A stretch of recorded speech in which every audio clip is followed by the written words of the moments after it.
This episode is brought to you by Pine Melon. Pine Melon is the farmer's market delivered right to your doorstep. But this isn't just any grocery delivery service. Pine Melon connects with local farmers, ranchers, and producers, meaning you're supporting local agriculture with every order. Save time and skip a grocery trip by ordering online now at pinemelon.com. Plus, if you use code CityCastDenver, you get $75 off your first delivery.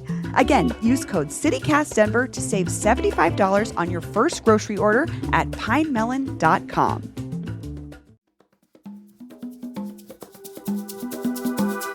Today on CityCast Denver, Denver's dining scene is ever-changing, and we're here to help you navigate it. We've got the scoop on the next chapter for a family-owned soul food empire, a DJ with a salty sweet take on late night, and the return of a chef known for his provocative flavors. We're sharing our guide to the openings, closings, and revivals of some of the Mile High's best restaurants. Today is Monday, November 11th. I'm Bree Davies, and here's what Denver's talking about.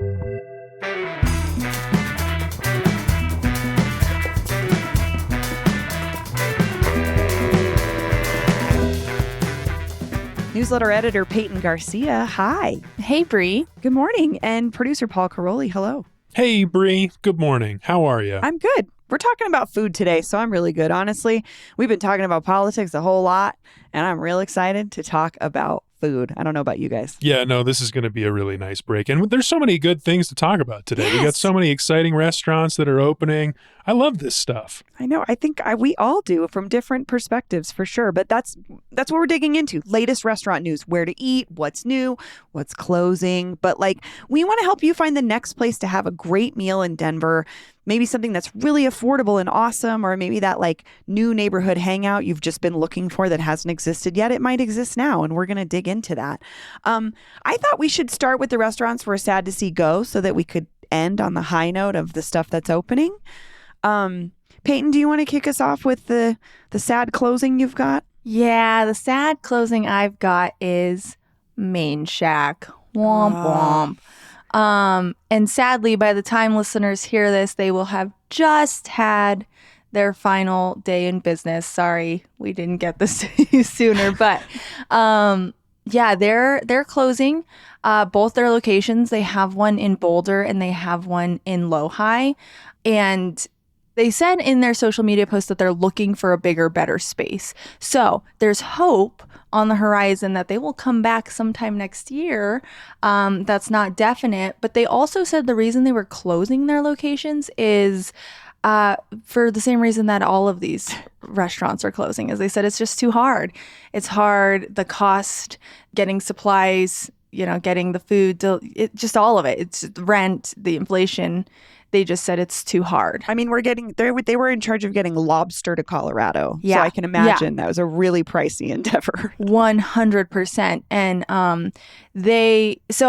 I'm holding out hope that they're going to make a big, giant Denver debut next year. But also, if this is the problem they're facing now, is this just going to be a problem that they're facing 9 months from now?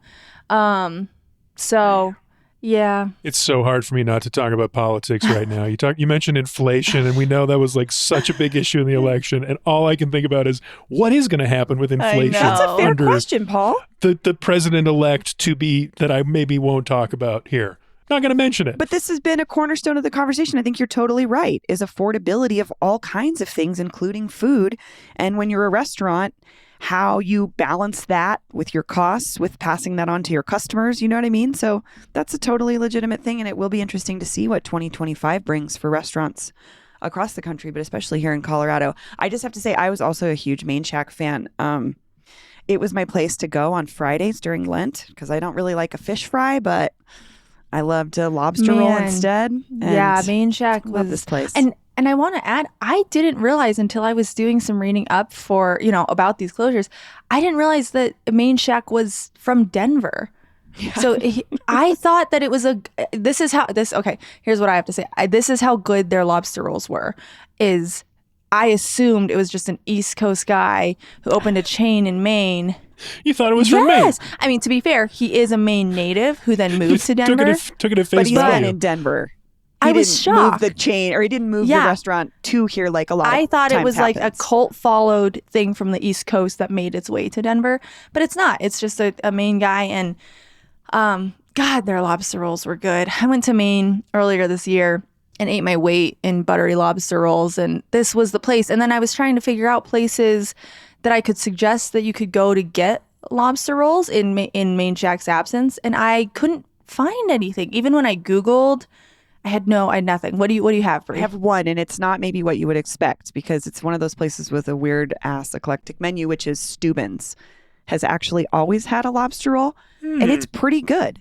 I don't know if I would say it's as good as Maine Shack's, and I'm with you, Pay. I went to Nantucket this year, and my lobster roll I had there was not as good as I've had at Maine Shack, so I'm really sad about it. But I would say in the meantime, in the interim, if they hopefully do come back, try Steuben's. It's pretty good. I have heard that. I also thought I saw someone say Misfit, which if we're talking about openings and closing, Misfit, which closed for like 5 months, is now back at Middleman Bar. I don't know if they still have a lobster roll on their menu, but I heard that they do a pretty good lobster roll. So maybe check that out. That would be a great segue. I'd love to just go ahead right into mine here, because my closing was the closing of the dream of a standalone Misfit kitchen. I don't want to dwell on the bummers, because this is actually just a happy story. But for me... Well, explain what happened, Paul. I'd be happy to. Bo Peritko is this Eastern European mad genius chef. He's one of the most interesting people in the food world locally. The guy gives great quotes. I'll put some links in the show notes. But he just does not hold back with flavor. And he is not afraid of challenging your palate, which is such a rare thing in Denver. But what I mean by that is he'll put together flavor combinations on the plate at Misfit Kitchen, which is inside of the bar Middleman, which is one of the best bars in the city. But also at his standalone restaurant, Molotov Kitchen and Cocktails. They're right down the street from each other. And it's so creative. He'll put together flavors that you wouldn't expect. Like the cocktail program at Molotov, there was a cocktail on the menu there last time I went that was 7 different herbs. And that was the whole premise of the cocktail. It was just like a garden in a glass. And I think it was a gin-based drink, but it was just delicious. I had a tomato and strawberry cocktail from them as well, which was interesting. And I guess what I liked there a lot was the drinks. But if you want a stuffed cabbage, a really creative take on a stuffed cabbage, this is the guy in the city right now. I will say it's a little bit pricey. And every time I walk out of there, I'm always thinking, wow, that was interesting, not wow, that was delicious, but it was definitely interesting. But I feel like you keep going back, so yeah, you have to be in the mood for that. For something like that. First of all, I didn't know people stuffed cabbages, so that's interesting. Also, Chef Bo is, and correct me, Paul, if I'm wrong, but he's a 2 times James Beard Award nominee. So, I mean, he's really got it dialed in terms of if you're looking for some really interesting flavor. I also just want to say this is on East Colfax. It's such a great location too. A good spot, easy to see. Middleman also right there, right by the Bluebird. Excellent place to get a drink or something to eat before or after a show. It's a good location. Yeah.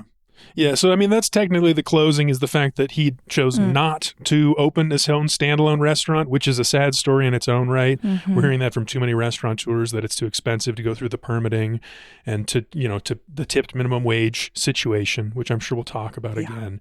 But the fact that he's reopening Misfit Snack Bar inside of Middleman, one of the best bars in the city, very exciting. That's good. Yeah, I think I've had his burgers and not realized they were his burgers before, because I've eaten at Middleman. Very good. People love the burgers. People love them. Really good. Bree, what's your closing? Well, you know me. I got to go old Denver style. Senor Burritos is closing after 34 years in Baker. Westward reported on this.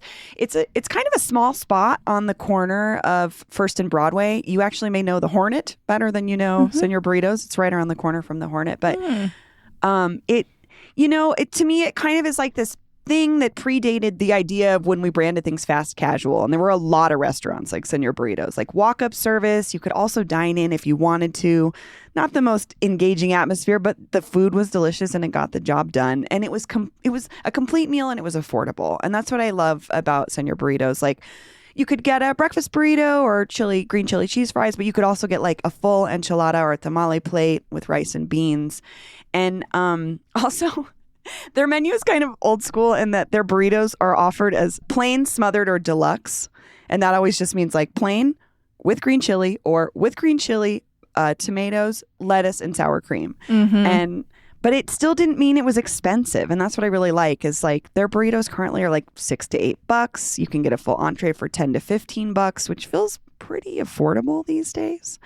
But they're closing in December. So you actually have quite a bit of time if you haven't been to Senor Burritos in a while or you want to get a last entree there. They're open till December 23rd. And they are planning on opening a new / old location in Westminster where they actually own the building and Taco River is in there right now. But it used to be a Senor Burritos. Oh, that's cool. Oh. So the family actually lives in Westminster. Good for them. I'm guessing they moved from Baker to Westminster. I think that was a pretty normal migration for a lot of like Latino and Chicano families in Denver as like things changed on the west side.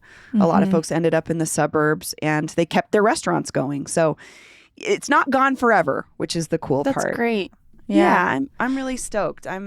I went to Senor Burritos a ton when my band had a practice space over there, and they're only open till 6, so we would like get some food to go before late. You know what I mean? Like they're not open late night, and so that's why I think I didn't go to them as much in the last couple of years. Because anytime I'm in Baker or I'm on Broadway, I'm probably at a show. So that was kind of like I could see where it maybe didn't fit the nightlife in terms of like getting the right crowd at the right time. But they cited the same stuff. They said they don't own that location. They said their landlord was cool, but they said the same thing that Main Shack said, rising costs of food, rising minimum wage. They did talk about the negative impact of homeless encampments and some break-ins. The neighborhood. Yeah. Bree, the neighborhood. Talk about the neighborhood. We've been talking about this South Broadway exodus to Englewood. This has got to be part of that, right? I mean, this is absolutely. It's just an exodus to Westminster, but they cited a lot of the same issues that a lot of the businesses we've heard that have closed on South Broadway cited. So here's the move with Senor Burritos. My thing I always did there was stop in for a burrito and then go see a movie at the Mayan. Oh, yeah. It's almost good movie season. Right next door. We're getting the Oscar bait in theaters. The Mayan's going to be popping. It's right there. That's perfect. Maybe a little stop at the Walgreens, get some candy, stuff in your Sneak a pockets. burrito in your purse. That's my You move. could throw a breakfast burrito in your purse easily. Yeah, something handheld. Yeah. Find a dark corner in the back of the Mayan. Go knife and fork. You'd be on a smothered amazed what I've burrito. snuck into movie theaters in my purse. Tell me, what's the craziest thing? I mean, I've snuck burgers. I've snuck a bunch of crunchy shell tacos. I've snuck, we snuck a bunch of Chick-fil-A. I mean, these are all finger foods. I snuck you were a bowl of eating macaroni. You were eating crunchy shell tacos in a movie? It was mostly empty, if I remember correctly. Holy cow. Oh my God. No one wants to go to a movie with me, apparently. No, well, that's a good recommendation, Paul. I didn't think about that, but how to loop it in to get there before the 6 p.m. closing time. Great idea.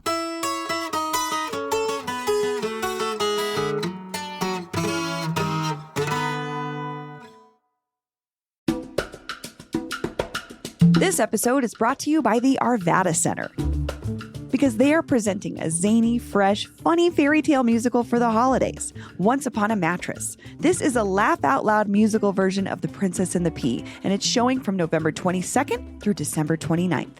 Once Upon a Mattress presents a new kind of fairy tale princess who stays true to who she is and what makes her unique. It's got incredible music, tons of laughs, and plenty of fun for the whole family. The Arvada Center is also offering child's price tickets for kids starting ages 4 and up. Once Upon a Mattress just wrapped up a sold-out run on Broadway with the iconic Sutton Foster. Seriously, if you're a theater fan, this take on a modern classic should not be missed. Plan some holiday fun for yourself and the whole family now. Tickets are available at arvadacenter.org. That's arvadacenter.org. Blinds.com is kicking off the savings early with Black Friday mega deals all month long. A Blinds.com design expert can help you make the perfect selection on your schedule. We can even handle everything from measure to your whole home installed for just one low cost. With over 25 million windows covered, Blinds.com is the #1 online retailer of custom window coverings. Get up to 45% off site-wide, plus premium doorbusters and a free professional measure. Now at Blinds.com. Rules and restrictions may apply. Okay, well, let's move on to happy stuff. Things that are opening, things we're excited about. Paul, what do you? No, I'd love to start. I'd love to you start. want to start? Yes. Oh, please, by all means. You want to start? Because I want to start. Because I got two. Okay. Well, You'll have to you wait. two can duke this out. You No, go I'm ahead, going to Peyton. go. I'm going to You go go, and ahead. I want to start because both Please. of you mentioned the lack of being able to find something late night. And so that segues perfectly into what I'm going to talk about, which is something called the Electric Donut Factory. So this... I wanted to talk about this as well. did This you? is one of Yeah. mine. Yes, I have thoughts. One of your two. Okay, great, great. So this is a food truck, a new food truck started by a local EDM artist. His stage name is Bear Grylls. His actual name is RJ Pangelinin. I could not find an audio pronunciation of that, so I'm just going to call him Bear Grylls. Sorry about that. So he has been a long time like dubstep DJ and I knew it. I was like, music he's got to producer. be a dubstep DJ. Yeah, It's Denver. Yes. So he's been doing that for a long time. I guess he's very popular. He's toured the country. I don't listen to dubstep, so he's not particularly familiar to me. But he is ready to switch gears, and what he wants to do with this food truck is fill a hole in the late night dining scene. So he was saying that after concerts and after performances, he would be hungry and it would be really late, and there was nothing but pizza. And he was just like, I want something different, and I want, people want that. So his goal with this food truck is to give something, that's not pizza to these late night diners. And he's starting with a really small menu, and it is donut sandwiches is what he's focusing on. So it's like a fried chicken sandwich. What's the natural second thing? If you don't want pizza, you gotta go for that fried chicken donut sandwich. Yeah. that you're I craving. don't Yeah. know. I don't know. I mean, about maybe this. okay, and maybe it's because I'm This 5 is months stoner pregnant, bait. so Classic stoner bait. Or 5 months pregnant people like Peyton, or 5 months stoners. pregnant bait. I mean, I don't even go to EDM concerts, but I'm like, a donut with a spicy chicken? That sounds dynamite. So he's starting really small. He's starting with like 3 donut sandwiches. One is a burger between 2 glazed donuts. One is a chicken sandwich between 2 glazed donuts. And then one is like a breakfast sandwich between like cinnamon donuts. So the tricky thing with him is he is starting by being available at like live performances. So the best way to figure out where to find Electric Donut Factory is by following them on Instagram, because then he'll be posting where they're gonna be. But his goal is to quite literally have world domination. He wants to send out a fleet of EDF food trucks to be at concerts across the globe, and then eventually he wants to open a brick and mortar, and he promises the brick and mortar will be here in Denver And have a venue, have a dubstep venue in it. Yes, I love this. I love the passion of this guy. I love how excited he is. If you read his interviews, he did one with Westward and he did one with Denver Post. He's stoked, and he's partnering with a fellow EDM artist.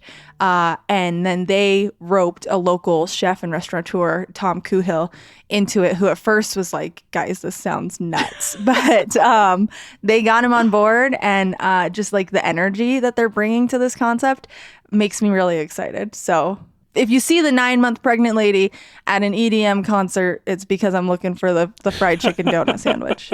But I do want to hear what you think, Paul, since you Yeah, wanted I'm to talk curious, about this Paul. too. Well, I only wanted to talk about, one, I'm not going to EDM shows. You're not going to find me late at night. I don't want to yuck anyone's yum. This sounds like fun. I like this guy's attitude, but I'm not eating that sticky donut The sandwich. sticky factor I've to me had that too before is once in my life. a no-go. I'm good. But this is yet another new donut shop. Oh. And we were talking about this recently, that we did our best donuts like taste off probably 2 years ago. And I think 2 of the 4 places we considered are not in business, including the one that I think we picked as the best donut, which in retrospect was kind of a weird I choice. don't even remember Was who the, it like, was. It was the one that was in, It was the Berkeley one, Berkeley Donuts. I don't know if it was Berkeley. I think it was Pandemic Donuts. But those were the 2 that was closed. Or Habit donut dispensary. Habit. I was like, pandemic's still open. Yeah. Pandemic still. So we chose Habit, I think, but also Berkeley Donuts we liked. I liked those Yeah. ones a lot, but neither of those exist anymore. Yeah. And there's this place, this new donut sandwich place, there's the Tasty Donut, which is a Commerce City donut shop that some new owner is expanding. They're going to have a new place near me. I'm very excited, near Leetsdale in the old Dairy Queen. And then there's the Salty Donut, which is this very buzzy chain that's been exploding across the Southeast that just opened on Tennyson. Reviews I've seen have been mixed so far, but all this new donut energy, I'm kind of like, what's the best donut in the city? That title's up for grabs. Yeah, again. for I sure. think we need to do a rematch, Paul. I would love to try salty donut. You guys know I'm a salty girl. Love some salt on my sweet. I do know this about you. Love a little fried chicken on my sweet. So Sorry, Paul, you said Dairy Queen on Leetsdale? Where? Sorry, I can't picture that. It's the one near the Garden Center. Do you remember in that mini mall? There's been so much turnover on there. It's I know. past the Viva Burrito, past the King Oh. Supers. Yep. Oh, it is far. can I Yeah. say for It's to Aurora. near Aurora. I mean, it's, watch Makes out. sense. Not going to talk about politics, but, Tren de Aragua could be at this donut shop. They're actually It's they're theirs. successfully opening and running a donut shop. Yeah, so the next opening is the latest project from Johnny Curiel, who's maybe the hottest chef, the chef of the year, perhaps. Alma Fondafina fame. Alma Fondafina, his restaurant that he, I believe, co-owns with his wife. I mean, he's this chef. Mexican, new, heightened, elevated Mexican cuisine. Been getting rave reviews. He got the one new Michelin star that was awarded this right. year. Went to his place. He opened a new place in Boulder also this year. He's on fire. But the opening that I'm excited about, he really is. I love this guy's attitude too. He's opening on November 16th a new restaurant bar concept right next to Alma Fondafina, in that same strip next to Forest Room 5 on the north side. Apparently, according to the Denver Post, this new place is going to focus on mezcal, which I love, Mexico City inspired.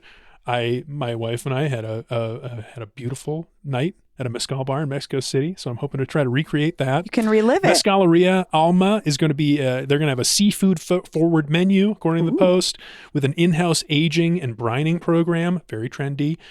Fresh fish flown in daily. Ooh. And then dessert, seasonally rotating desserts, which Alma Fondafina apparently doesn't have. Anyway, so I'm excited to try this place, but also maybe it'll make Alma Fondafina easier to get a reservation in. Still haven't tried it. Yeah, that's a good Yeah. point. Have either of you tried it? no. It's been friggin' I don't do slammed. anything I have to do Yeah. some weird ass long reservation for. No, I did talk to Johnny Curiel though after he got his star. I did an that's interview right. with him for Hey Denver, and he was very sweet, man. Very sweet, very humble. Made me want to try his stuff even more. We'll share that interview in the show notes. That was a great interview. Yeah, it was right off the heels of the Michelin star. That was a really fun Yeah, conversation. I'm you excited guys for had. him. That's great. I will say Yeah. Dana Rodriguez tried to do the same thing and open a tequila bar. That's Maybe it was a right. mezcal bar. And that didn't, she ended up closing that, I think. Was that the one she closed? Yeah, she. I mean, she's probably got a lot on her plate with Casa Bonita, to be honest with you, because they Yeah. just changed their menu. So, All right, Brie, what do you have? well, Welton Street Cafe is reopening after almost 3 Yay. years of being closed. Westward also reported this. The 5 Point staple moved down the block to a newly renovated building at 29th and Welton, which I think is probably a big relief for the Dickerson family, because that was a huge part of the issues with their previous situation. Was the building was in bad shape. They weren't in a great place with their landlord. They had survived the pandemic doing takeout, and it was just, I think they couldn't do it anymore. And they did a couple community GoFundMe style campaigns to help them get it going, and they were successful. It opened last week. I'm sure it's crazy busy. They said they're taking reservations. Good news, it's twice as big as the old location, and they have a full bar now. So it's always been kind of a hangout spot, but I think now that it's got a bar, even better.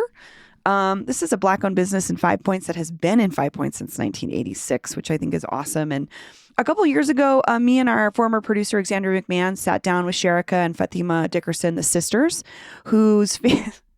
I went and re-listened to this interview, and it was so much fun because these two women have full-fledged other careers, but they said, there was this quote, "There's no more, you aren't working here anymore if your last name is Dickerson." Basically, Sherika was like, every time I walk in the building, I have to start working. And she's like a professor of literature full time, but she's also helping run her family's restaurant. And so This is just one of those really lovely stories of a Denver institution not only surviving, but thriving and becoming even better than it was before, I think. So they call it Southern style cooking with a Caribbean twist. Fried chicken, obviously, is one of their big things. Collard greens, catfish, pork chops, honey hot wings, mac and cheese, jerk chicken, black beans and rice. Something for everybody. They have Impossible burgers, Paul. I mean, they got a little of everything.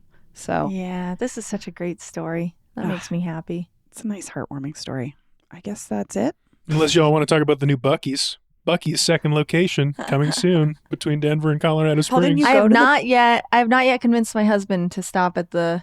He's like morally opposed to stopping at the new Buc-ee's, but Is he a I need to Johnson's do Corner it. guy or what? I think he's just like I don't know. I think he's like opposed to the commercialism of it. He's just like I don't know. He's just like I'm not doing that, and there's probably really long lines and blah blah blah. And I'm like, There's extremely low. Yeah, Paul, you went. What was it? Would you go to another opening? No, I mean, it's not for me. I mean, if I'm looking for gas, maybe, but I don't know. Some people are excited about it. Okay. Well, you can go check. That's all I got. There's another Buc-ee's coming soon. Maybe. They're looking at land between Larkspur and Monument. That would make sense. Worth knowing. If you go to Buc-ee's, let us know. Actually, if there's anything happening in the restaurant world that you're excited about or sad about or something that you've discovered recently that you want to let us know about, give us a call on the Denver Restaurants Hotline, 720-500-5418. You can leave us a voicemail or send us a text. We always love to hear from you. Also, denver@citycast.fm if you want to shoot us an email. But we'd love to hear what you are really excited about, especially this coming new year. What do you think Denver's got in store on the food landscape? The best donut. That's what I want to know. What's the best donut in the city right now? Who should we consider if we do a rematch? Good call, Paul. If we do a rematch, who's our best donut? Best donut hotline also open, 720-500-5418. Well, Peyton, Paul, thank you so much. yeah, this was great. See you next time, Bree.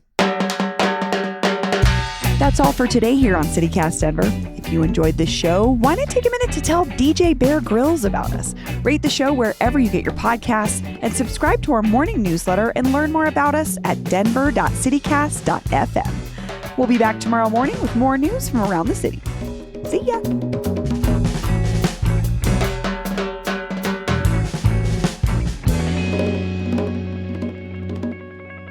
DJ Bear Grylls? DJ Bear Grylls?